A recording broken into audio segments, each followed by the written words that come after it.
There has been some studies in recent years showing that performing sets to 1 to 2 reps in reserve or stopping 1 to 2 reps shy of momentary muscle failure is just as effective for stimulating increases in muscle size and muscle strength as performing sets to momentary muscle failure. Now, because of this, some people in the fitness industry have suggested that sets should always be performed 1 to 2 reps shy of failure in order to allow for more sets to be performed with less fatigue and to be able to perform more reps or use more weight on subsequent sets. Now, at face value, this might sound like it makes quite a lot of sense, and most people hearing this would probably just think, well, that's it then, I might as well always just train with 1 to 2 reps in reserve because it apparently is equally as effective as training to failure, and it will maximize my stimulus to fatigue ratio, as some of these fitness gurus say that it will. But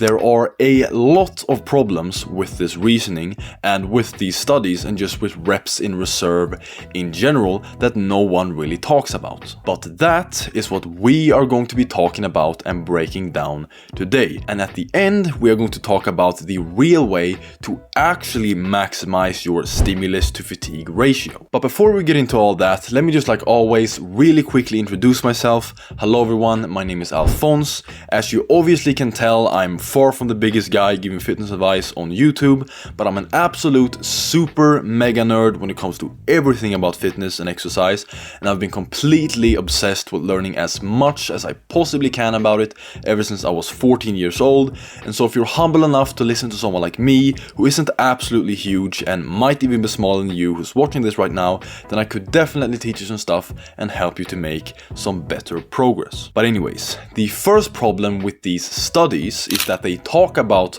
repetitions, but they do not specify the repetition cadence or the set duration. Time under load, or rather the effort over time, which is how long the muscle is under load and how deeply it is fatigued, is far more important than repetition count. There's a very big difference between stopping 1 to 2 reps in reserve if you're performing repetitions that last 1 to 2 seconds, like most people do, if even that long, and performing repetitions that last anywhere from 8 to 20 seconds to complete, for example. Now, considering that you are actually 1 to 2 reps in reserve, which people in general are just very, very bad judges of how far or how close they are to momentary muscle failure, but considering that you actually were 1 to 2 reps in reserve, you would be way further from momentary muscle failure if you used 1 to 2 reps in reserve and were just using a moderate rep cadence, something like a 5 second up and 5 second down, for example, and you would be even farther from momentary muscle failure while using 1 to 2 reps in reserve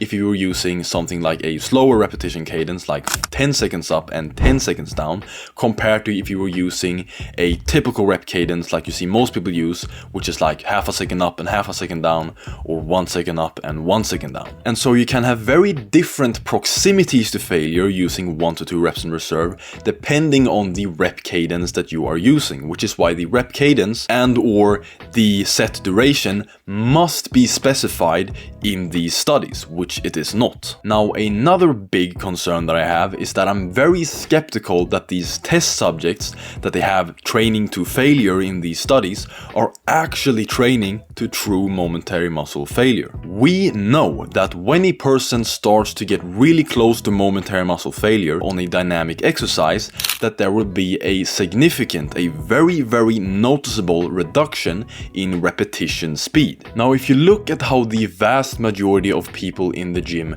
train, or if you just look up videos of people online who claim to be training to momentary muscle failure, the vast majority of the time they're performing their exercises with a typical cadence, something like half a second up, half a second down, or 1 second up, 1 second down. So the repetitions last usually about 1 to 2 seconds to complete. And sometimes you might see a little bit of a slowdown in the repetition speed towards the end of the set, but then they will usually just suddenly all of a sudden come to a stop and then put the weight down. And so the vast majority of the time when people are claiming to be training to failure, you don't see that significant reduction in repetition speed towards the end, which is indicative of being really close to momentary muscle failure. And so usually the reason that people stop isn't because they've reached momentary muscle failure, it is because they couldn't keep going at the same speed that they were used to. And so the vast majority of people have the complete wrong idea of what it's actually like to train to momentary muscle failure. And so considering that most of these test subjects are going to be regular average individuals who either have some training experience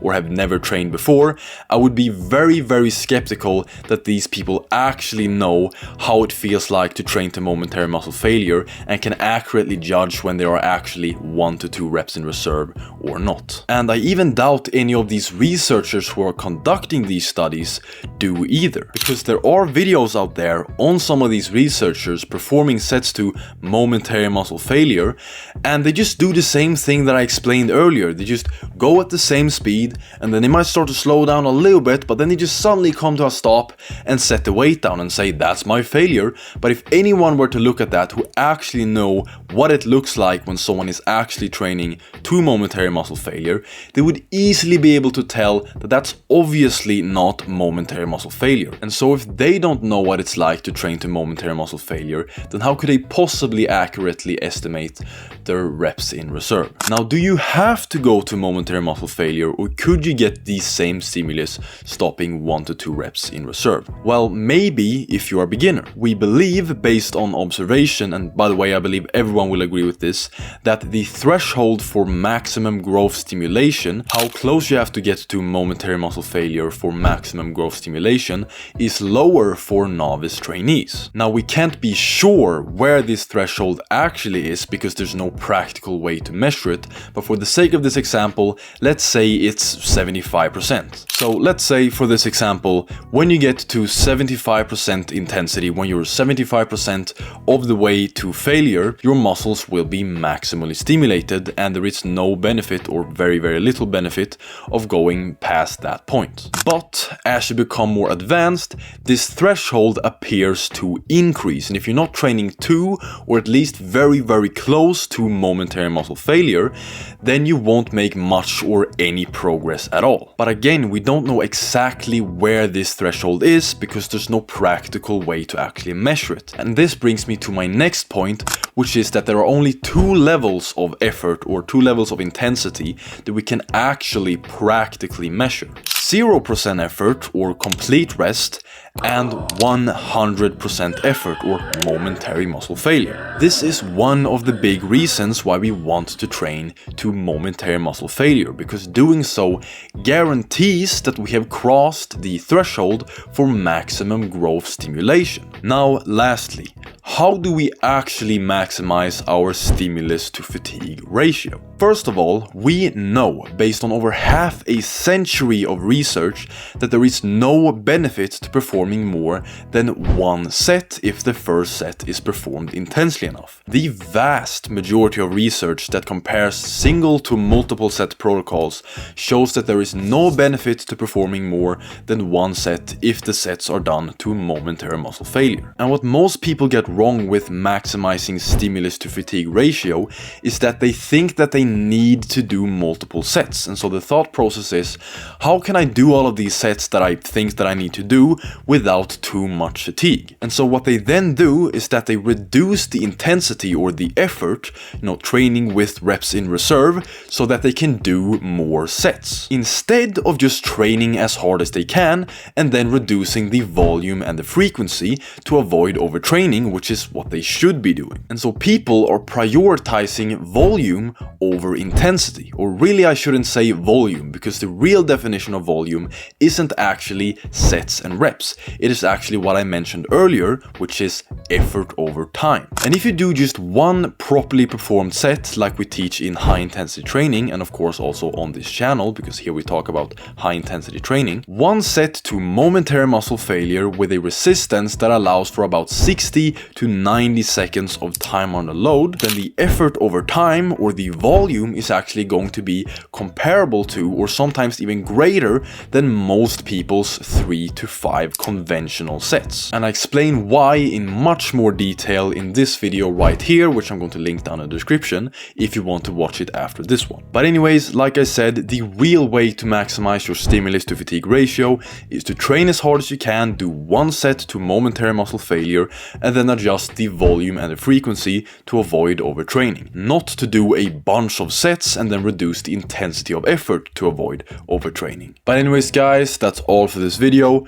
Don't forget to join my free Telegram channel, which I'm gonna link down in the description. In there I have probably over 100 voice notes already where I just talk about fitness stuff.